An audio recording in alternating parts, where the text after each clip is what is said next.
So maybe one day you'll grow a spine. I doubt it. But until then, I hope you enjoy the misery these people are putting you through. I love this place! Well, how are you guys doing today? Hope you're doing well. Wanted to get this quick little video out for you. Looks like Goodman Games has stepped in it again. Good old Joe Goodman. The guy who tries to please everybody and ends up pleasing nobody. Kind of a spineless twerp, even though I think DCC is actually a pretty decent game, especially just the core game.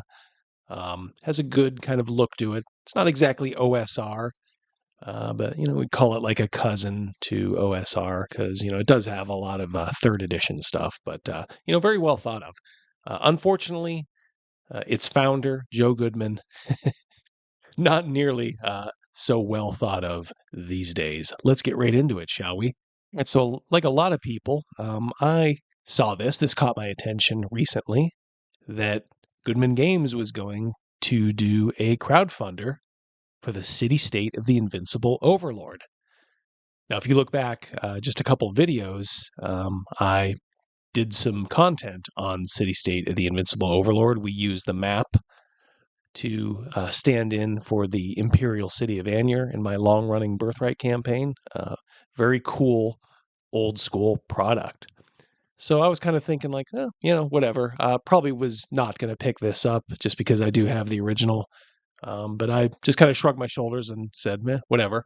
And then a friend of mine said, hey, did you see they're giving old Joe Goodman hell over at EN World?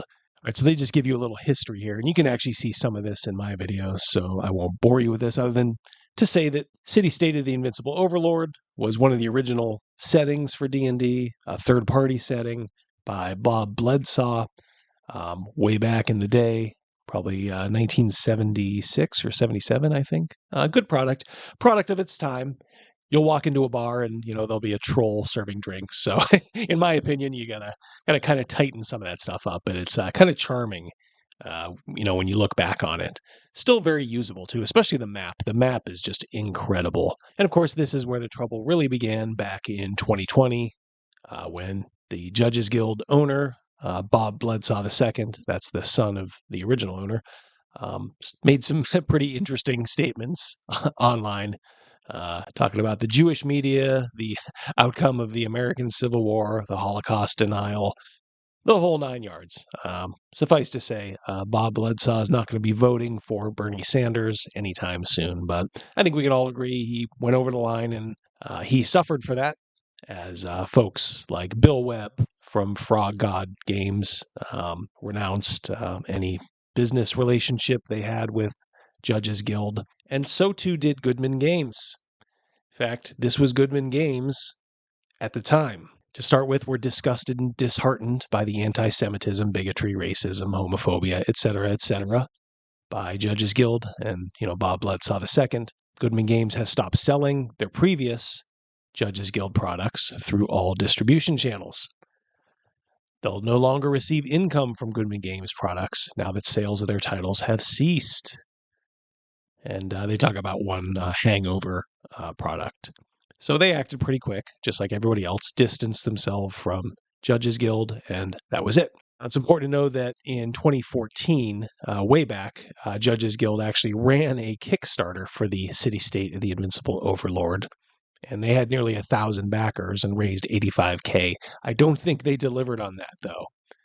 So that's kind of important for what you're going to see next. So with the coming crowdfunder for Goodman Games' City-State of the Invincible Overlord, it is reopening a lot of these old wounds.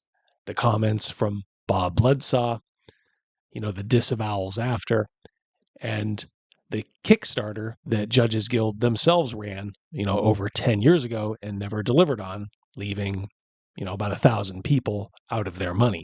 And for the PR for the coming crowdfunder for City-State of the Invincible Overlord, looks like Joe Goodman just kind of pretended like he had amnesia, like he was on a 1970s soap opera. I keep coming back to the fact that so many of the things I do with Goodman Games, whether it's content-wise or business practices, was really established in the 70s by Bob Bledsaw and Bill Owen. So we're off and running. And he's, of course, trying to get people jazzed up for the box set for the City State of the Invincible Overlord, does not mention anything about the comments 5 years prior. But they were receiving some blowback. And sure enough, they had to address it. In 2020, we in the gaming industry were made aware of the comments by the current owners of Judges Guild.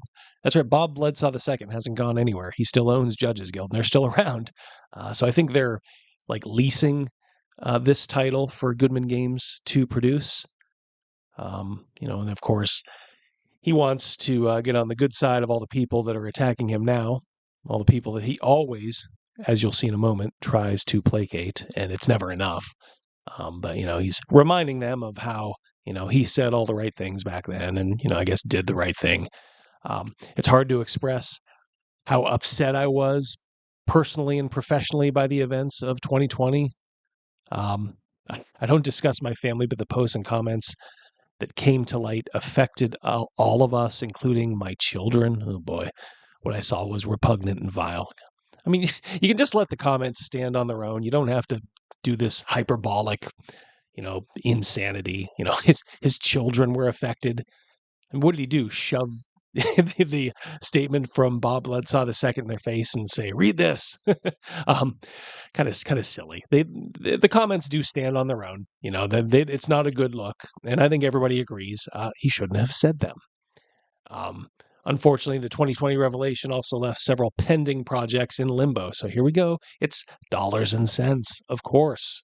And here he says we could simply choose to shut down our work of this impending project and let it end, or proceed knowing that the monies going to Judges Guild would be supporting something that all of us at Goodman Games found reprehensible. And here he reminds you of the Kickstarter that failed, and there's people hanging out there.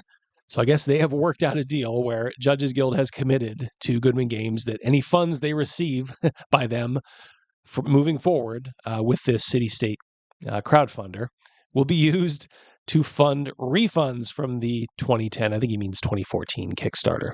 With that commitment, we agreed to move forward with the project as we felt it was the only way for the original backers to receive their funds in a timely manner.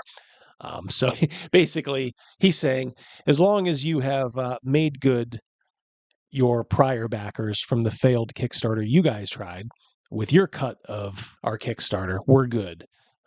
Nothing about the comments from Bob Bledsaw. And I should say, my view is now it's been 5 years. Normally, I would say, yeah, just go ahead and do it. Who cares? But you do have to factor in who's doing this, and this is Joe Goodman. Of course, the people at EN World, very woke kind of website full of folks who, will not hesitate to eat their own. That's a whole lot of words just to say being a Holocaust denier isn't a deal breaker for me. They're calling Joe Goodman to task for not sticking to their 2020 ban. Here's someone who says, ugly, ugly look for Goodman. Although there's not much I can do to influence this other than to say so. Never bought anything from them, and this sure isn't going to make me change that. Very disappointed here. I really appreciated the seemingly strong stance Goodman took in 2020. This action cast doubt as to how seriously they meant that. And of course, stuff like this from the past doesn't engender much sympathy from the other side either. Like I said, normally I would be of a mind to say, it's been 5 years since those comments. How long are we going to punish people? Plus, City State of the Invincible Overlord is a cool product, and getting it into people's hands, probably not a bad thing. But like I said, this is Joe Goodman. So we're looking here at the 8th printing. This is from the DCC rulebook, where they mention the Elder Gods, Gygax and Arneson, with their cohorts Bledsaw, Holmes, Jaquays, Cass, Kuntz, Menser, Moldvay, and Ward. And then in the 10th printing, they talk about a party as strong as when it's most diverse, acknowledging fantasy's roots while helping it grow to meet the challenges of the future. Essentially erasing all those elder gods. DCC pretends to be a product that is old school, but will give in to the mob when it's convenient and pretty much agree with them that, ooh, yeah, Gygax, he's kind of verboten now.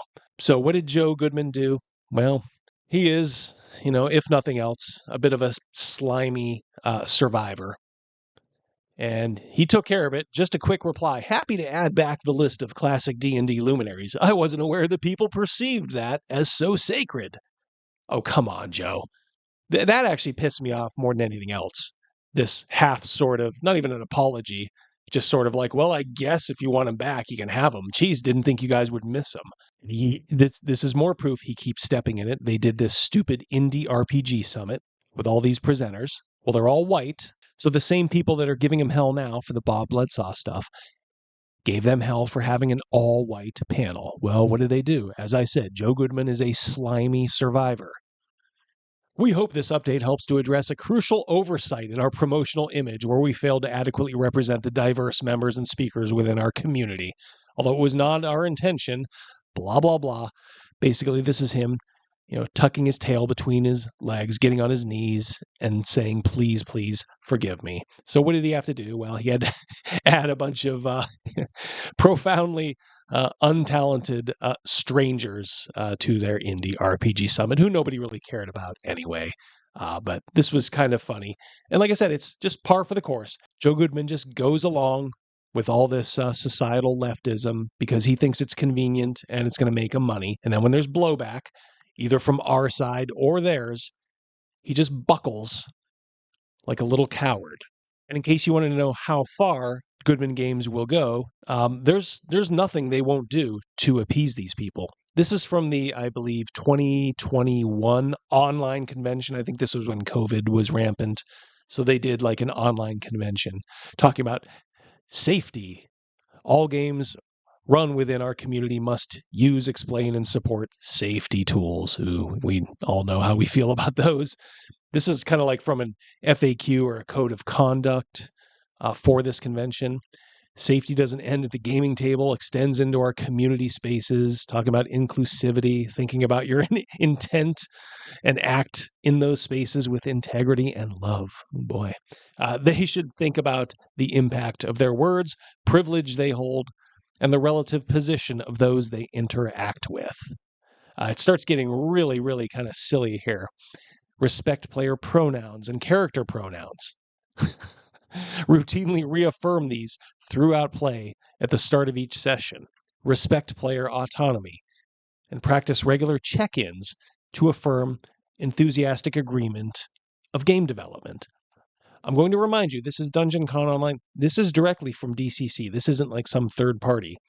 This pretty much has their letterhead on it, talking about what harassment includes, offensive comments, even comments about mental illness and neurotype, which I found kind of funny.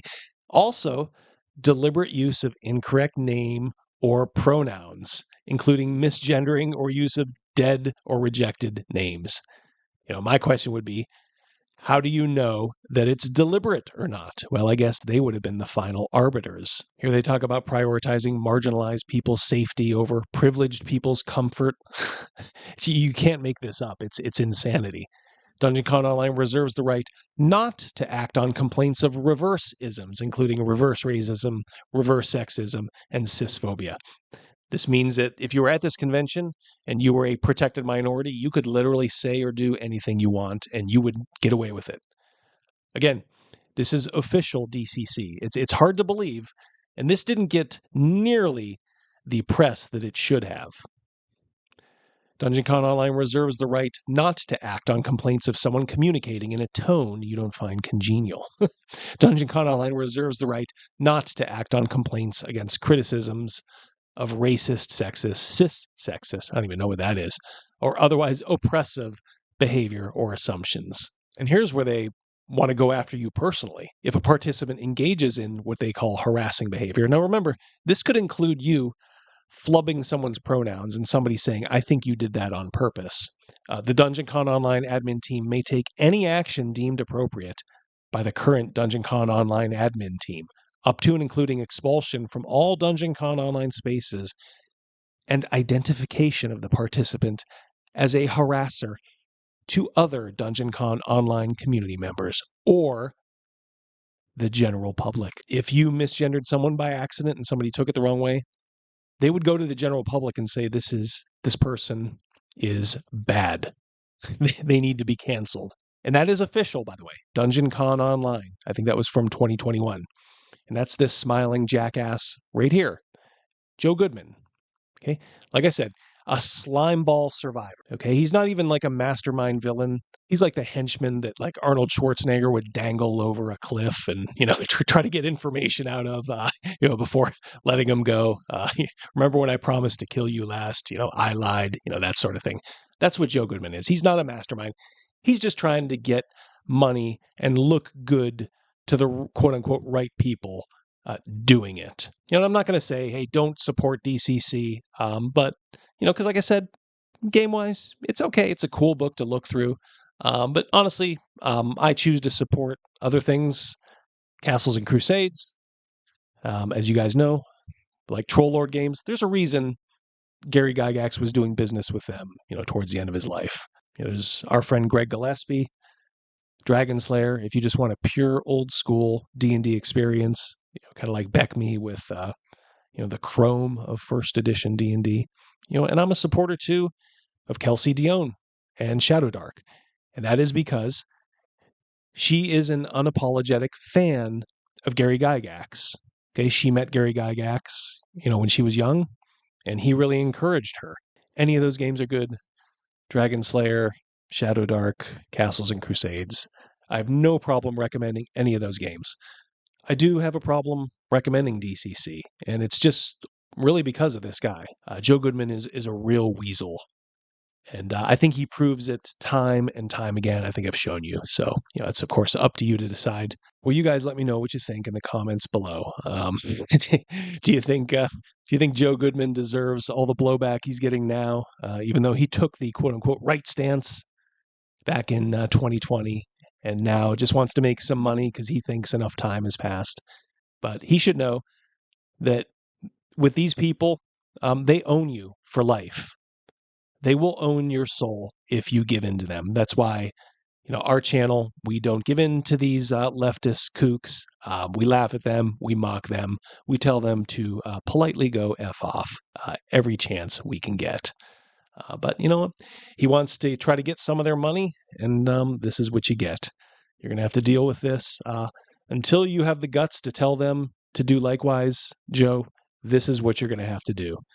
So maybe one day you'll grow a spine. I doubt it. But until then, I hope you enjoy the misery these people are putting you through.